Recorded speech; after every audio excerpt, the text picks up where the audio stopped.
Hello, welcome to another Random Code stream. I'm going to continue the work that I was doing this morning because I don't want this to go on for too much longer. In fact, I'm hoping that this pretty much time boxes the time I want to put into this work, which is refining this refactoring mock type choice. So let's get my music going in the background and get into the code here. And as I was mentioning this morning, this refactoring for rocks lets you pick something, typically a type, and then you would do the refactoring thing. It won't show up here.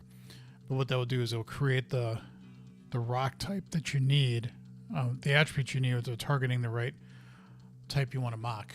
The problem, not a problem, but it was a little inconsistent as to what type it's going to pick in certain cases. And I think, as I was finding out this morning, there are technically a couple of other ones. Like if you do, I think if you did the type here, it would actually, let's say void. Yeah, it does say void. That's funny. But like here, it will pick it for all the way up to the consuming type. This will actually say this. So I think we want to be consistent. Like if you were on a method here, you would want it to be, you would want it to be the containing type of the method, not the containing type of all the way up to like consuming type here. And the same thing with variables. Like if I'm referencing this x variable here, I would want that to be not the consuming type. I think it should be the type of x. Now again, most people, if they're going to use this, they're going to be like on the type and say this, but you may not be on the type. You may be like, hey, I also need to mock this, and I want to be able to do that, which in this case, it does what you think it should. If you're on, though, a member, I was saying that it would be on the type that contains the member, right? So in this case, it's consuming type. Or if I was on a method, that would actually make even more sense, which is what it does. It says consuming type. On a property, I'm not really sure. I think it'd be more consistent to say on a property or an indexer or whatever that it should be the containing type of the member. This, I think, actually says the containing type of the, yeah, and this would also be property. Yep. Okay. So we want to have some cases here like this, where we're being a little bit more explicit. And as Mitch, somebody who shows up on my streams occasionally for coding, will mention that, you know, we can always change the order of which this extension method I have of what types it tries to find, you know, and so I want to time box it a little bit to say, hey, let's cover a case like this. Let's cover a case where if it's like on X, you know, that should be, you would try to do a GUID because that's what X is going to be.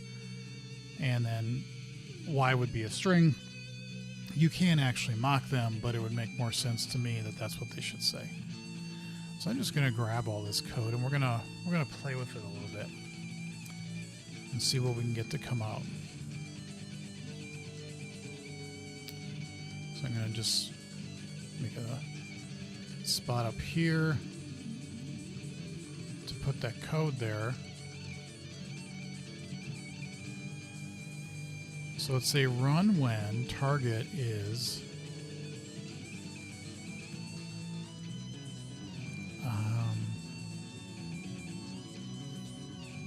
invocation. So in this case, we don't even need that.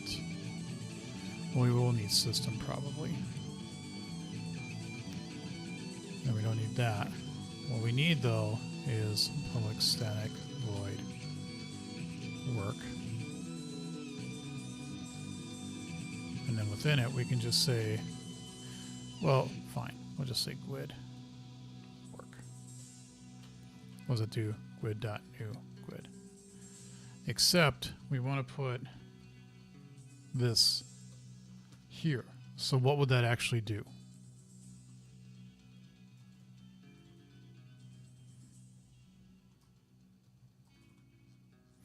Nope, wouldn't do that.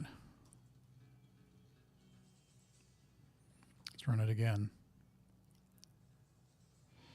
Now it's going to fail as expected, but why is it failing? Come on, show me the money. Yeah, so it puts this in, and that's not correct. Right. After using system. What we wanted to say here is target type of system.gwid. Okay. So, off to the syntax node extensions. What is being passed in here?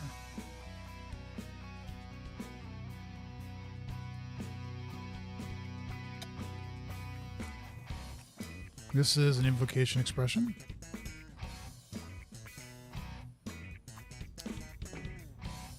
It's an identifier name. Fine, it is kind of an identifier name. So it gets an identifier name symbol. And it says the symbol is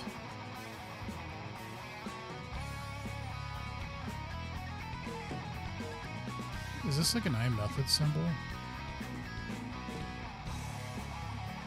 I wish, yeah, it is okay, it is an iMethod symbol. Okay, so we get that. And then what?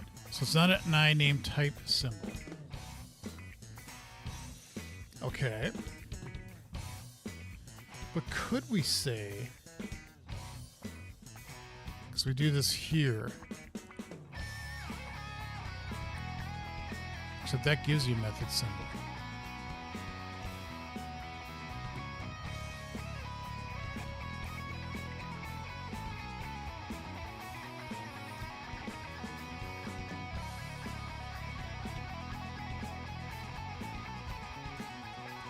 This could get awfully confusing in a hurry.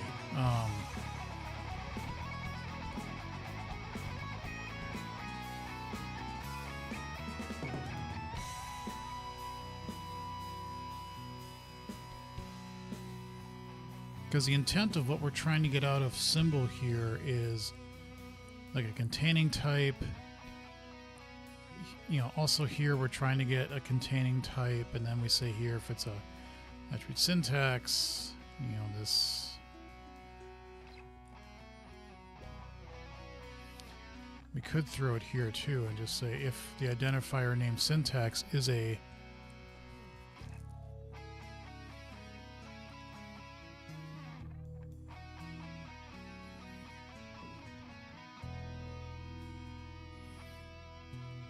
and then we do that, and then the test here, that should make it pass. And it does.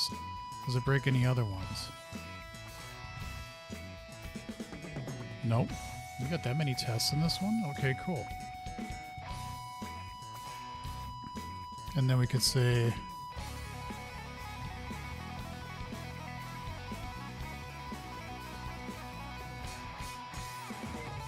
this target of invocation. What happens if we put it here? Does it also do system grid? Yes, it does. And that makes sense because this is probably an identifier, so I think that's a little... I mean, that's an identifier too, but it was not coming up with the right thing. What happens if we're in a variable?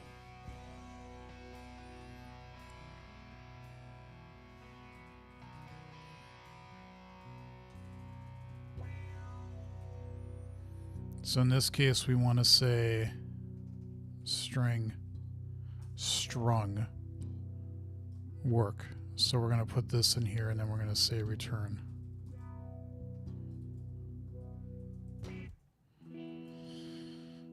Why did you copy twice? I don't understand.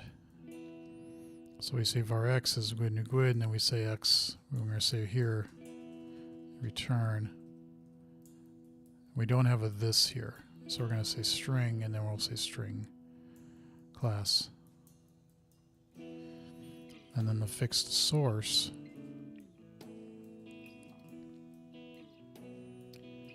if we're trying to put it on X,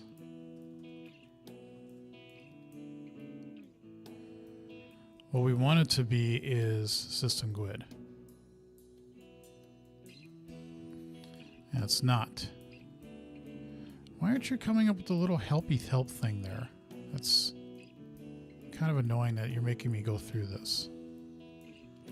So it's target usage. Okay, so now we go to this and we say, what do we do about this? Hey, Mitch. So what is this? This is an identifier named syntax, right?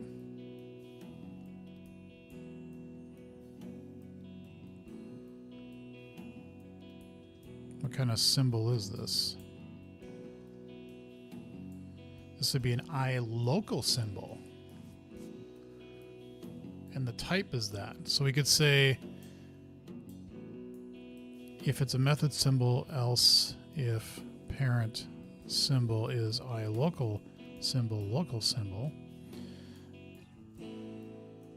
then the parent symbol is the local symbol's type. And then, so here that should work now. And it does. And all the rest of these should work. And they do. What happens if the target is this?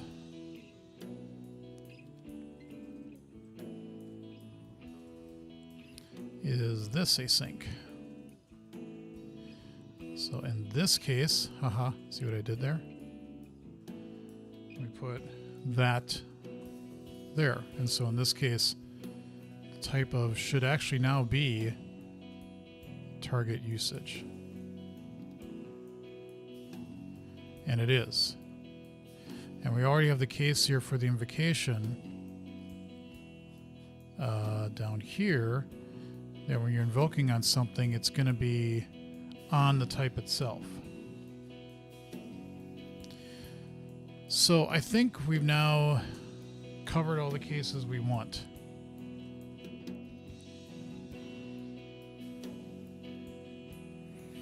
Can we clean this up at all? Because this is starting to feel a little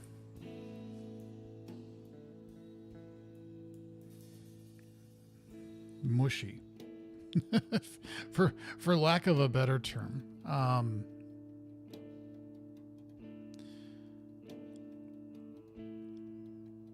Like for all these things, we're trying to say, get something out of the symbol here. Okay.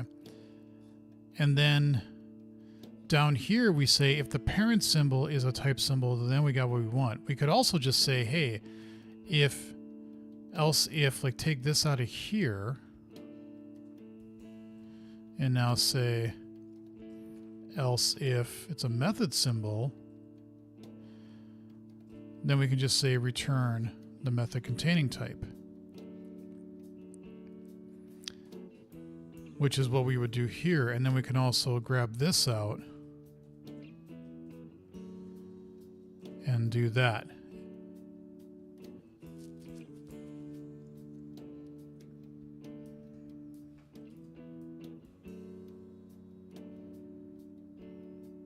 Oh, wait, I need a return here. I bet now it... Oh.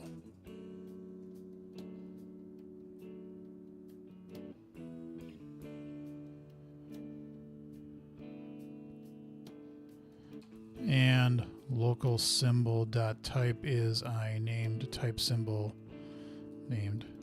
See, it's funny because it will fall out of scope this way, which is really...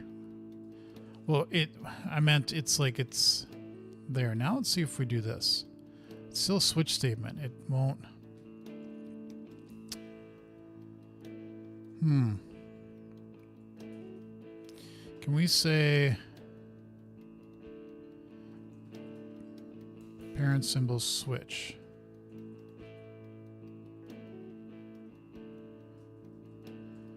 I name type symbol.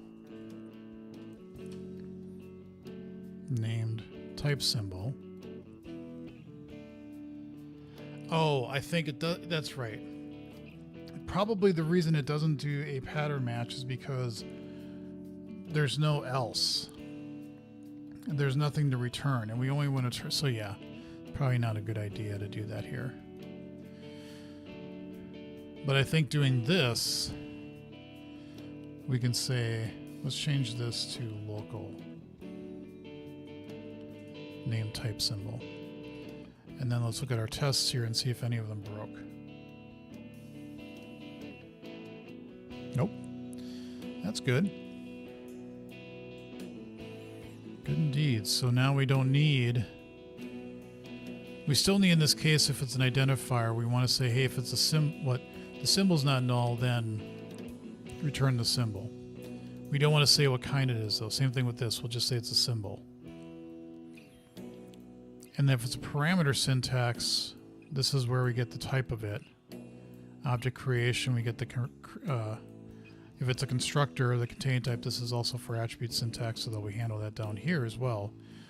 But then out of all this, if it matches any of these, then we'll return those and everything works. So let's now go to scenarios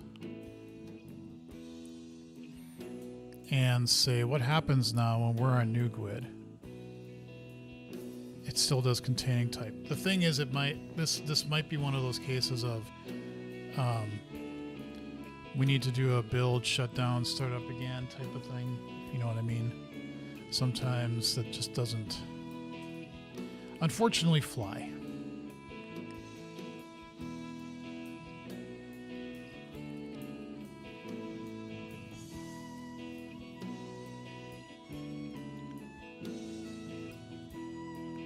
And they all pass. That's good.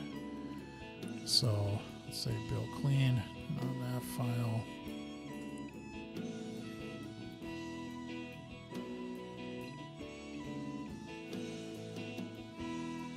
This should give us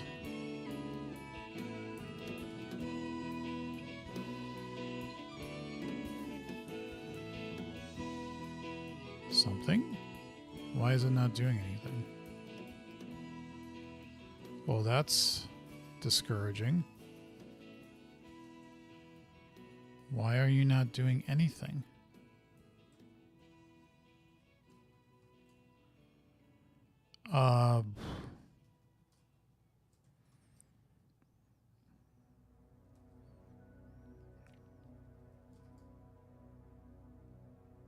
It was just working and all my tests passed, so I highly doubt that this is not working now. I just got this feeling I'm in this kind of weird scenario of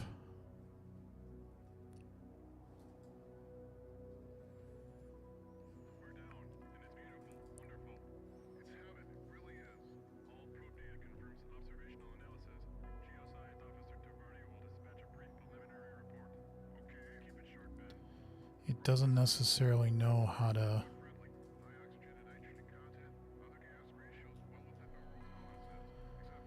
Okay.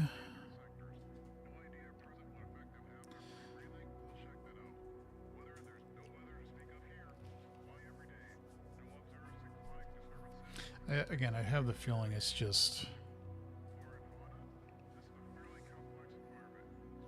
I don't think there's anything necessarily wrong with it. I just don't think it's doing the things we want it to do. Because of just how sometimes Visual Studio gets kind of wonky. I wonder if they're going to have in .NET 10 the ability to target more than just .NET Standard with your Roslyn stuff. I know they were working on it, and they were also saying if they did it, you still may want to consider targeting .NET Standard because of reasons, but I personally don't. I'm tired of it. We're running all the tests this time. Oh, 3 failed. Oh, that's wonderful. What failed?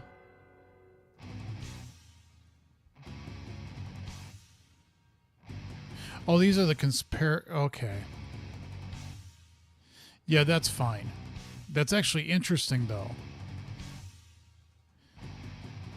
These are... Yeah, and now we're getting this, even though that's perfectly fine. This is, you see it passes as green. This is interesting. We need to put skips on these because we don't want them to run if I say run all. I didn't quite think about that. Is it skip or is it ignore? Only used to illustrate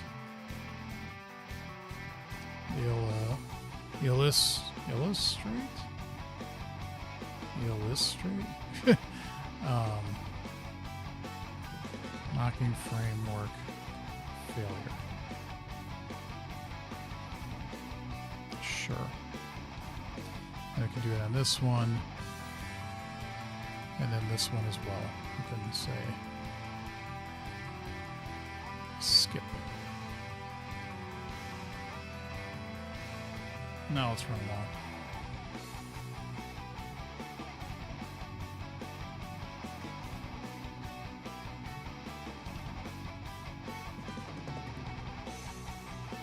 And see what it does.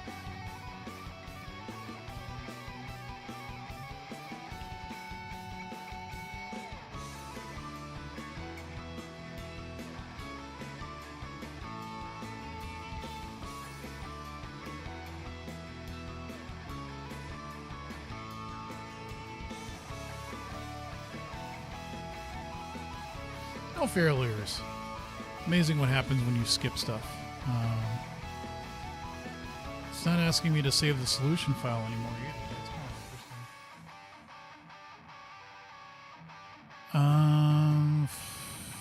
So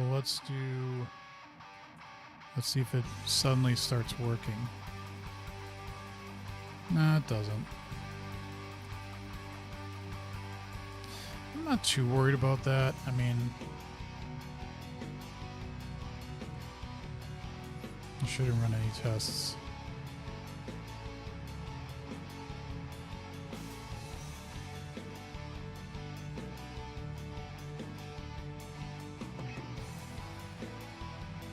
Yeah, I don't know why it's not coming up with my my refactoring, because it should definitely work. It's referencing those as projects in the right way. So again, this could just be, why do I have my camera up here? This is not the correct position. That is the correct position. I keep forgetting to do that. It's gonna be a running joke. All right. Well, I think we can just leave it as is and just say it's good enough for now. Why it's not coming up with the refactoring is kind of a mystery to me, but it should work.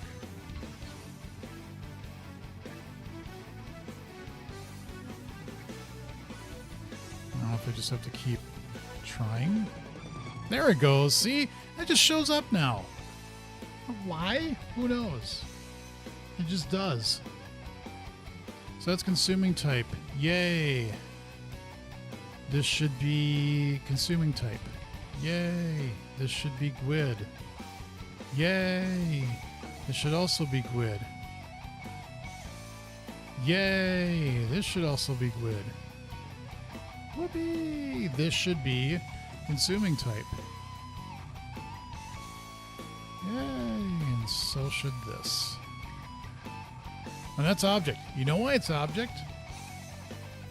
Try to delete the EPS folder. Weird. Yeah, I know. I know, Mitch. I don't get it either. You know why it's object? It's because toString is defined on object. And I didn't override it on this.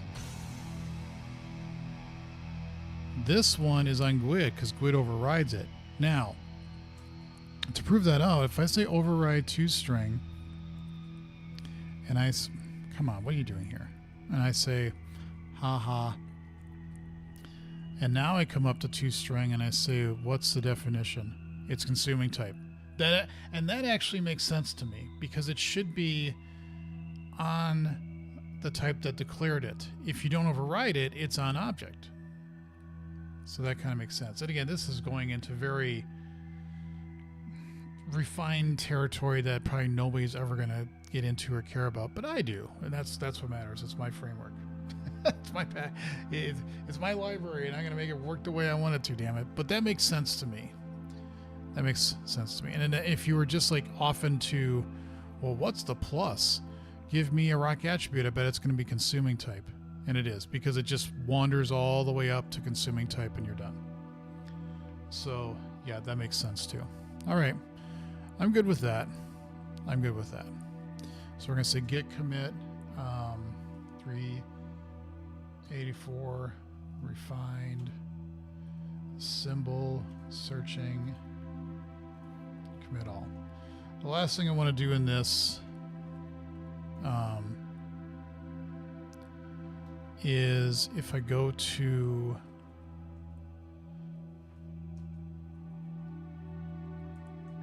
live unit testing. We want to go to rocks docs overview. I don't care about the release notes. I really don't. There should be refactor. Yeah.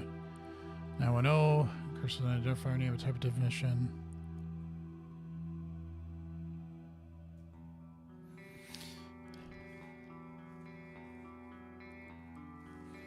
Do I really want to get very specific on this? Does it really matter? Because I say in an identifier name, a type definition, or a parameter, or other elements in your code. You use ID, yeah.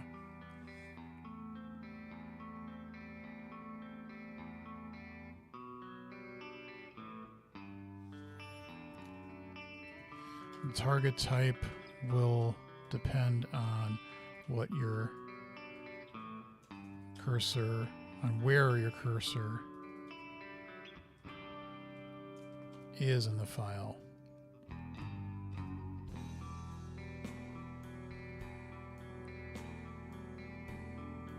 I'm good with that. You may not be good with that, but I'm good with that. Git commit. Oh, then we should make sure. This is scenarios. Let's go to this. So let's go to changelog. Changed. Refined symbol search for refactoring. Sounds as good as any other description. This is 384.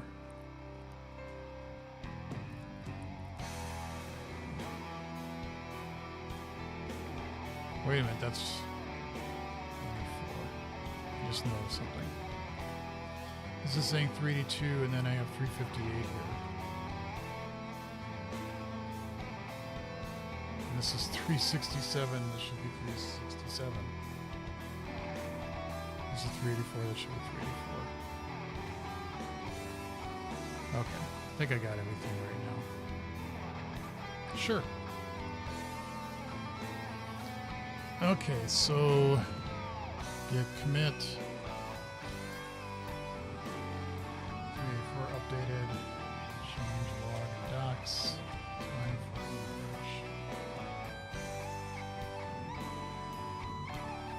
merge. All right, git, manage branches.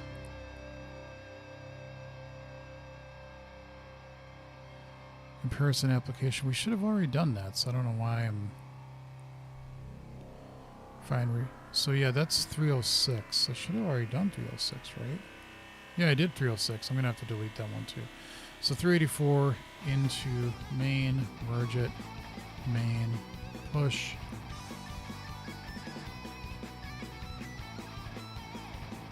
Fine hold and push. I don't know why. Oh, it's because I updated overview. That's right. Okay. That's my fault. I was doing that. Okay. So we pushed 384. That should now show those changes. Close issue. We can go to issues. Let's come back here. Let's delete that. Let's delete that. That. And refactoring matches.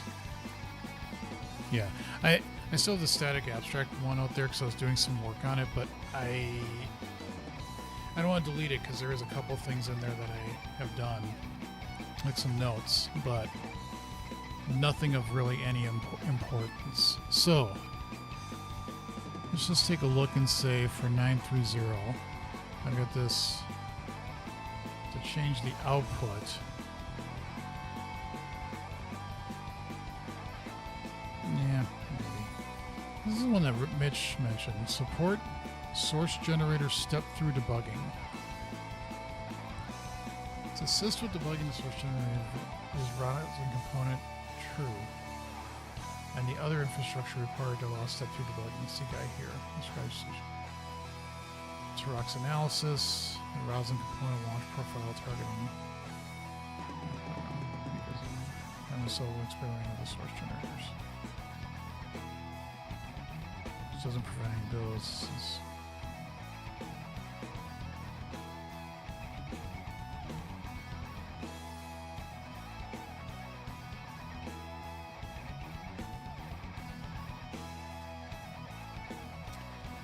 Solution. Thing is, yeah, I was gonna start that. I should have wanted a feature with ransom onlys.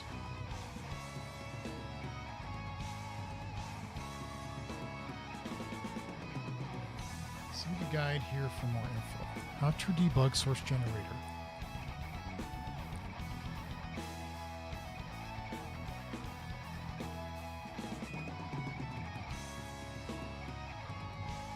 Since you're here, Mitch. Are you here, Mitch?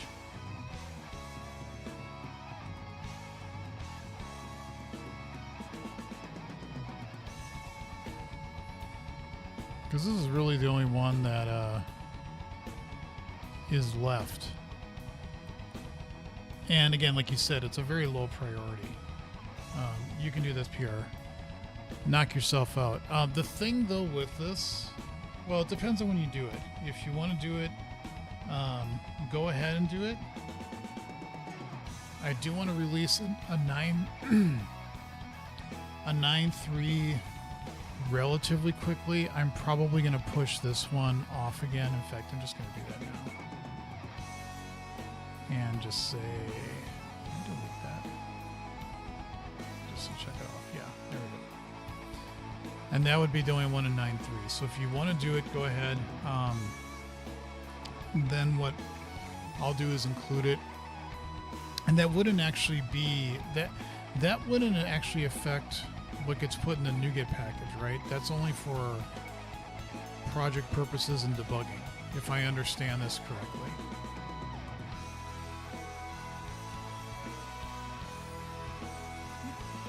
Which I think I understand this correctly. So if that's true, then that's what I would do here. Because then I can release it, and it's not really something that I even need to put in the change log, because it doesn't affect the resulting package stuff. But I'm just checking with you, Mitch, to make sure that that's the case.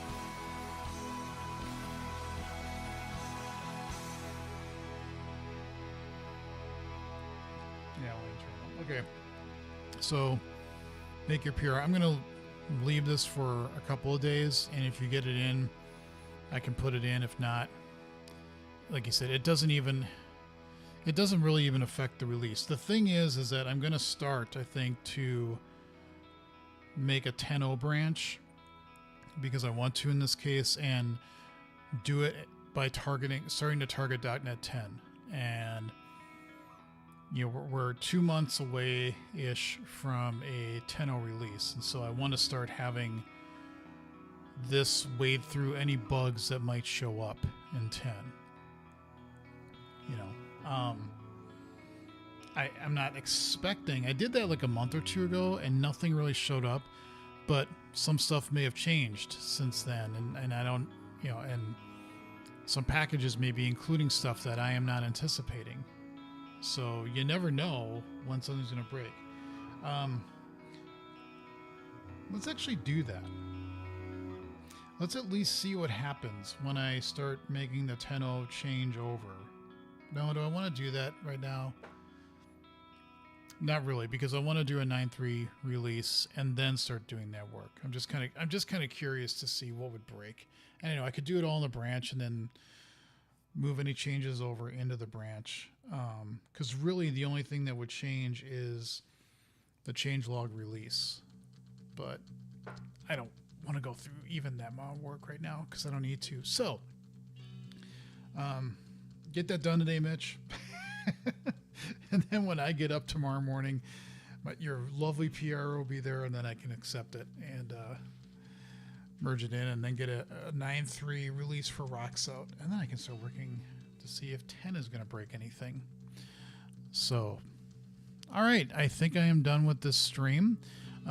If I do any coding streams this week, I will go back to this idea of writing an interceptor for emit debugger and see if I can make any progress on that. I was starting to in the last one, so I hope to be able to get some more work done on that. But I do have off again next week, and I also am going to be gone for 2 days at a conference, and so I need to get slide decks just ready for that. One of them is a new topic, although it's something. I mean, it's all about Roslyn, so I just need to make sure I have a deck that I can go through and show stuff. So I may be a little bit busy with that this week. But either way, I am done with this stream. I want to thank everybody who's been watching, either now or in the future. If you haven't subscribed to the channel just yet, please do so. I would greatly appreciate it, as I'm trying to get to 5,000 subscribers as my next goal. So thank you in advance for doing that. If you have already subscribed to the channel, I appreciate you for doing that as well. Next time I'm going to be streaming, a code stream maybe tomorrow, but probably Tuesday morning is what I'm guessing if I do one. I'm going to be doing a gaming stream Tuesday night, finishing up Aliens Fireteam Elite and getting that done. And then Friday I'll be starting up a new game and maybe doing another coding stream somewhere in that time as well. So with that, I am done with this stream. Thank you all for watching. Take care, and I hope to see you in the future.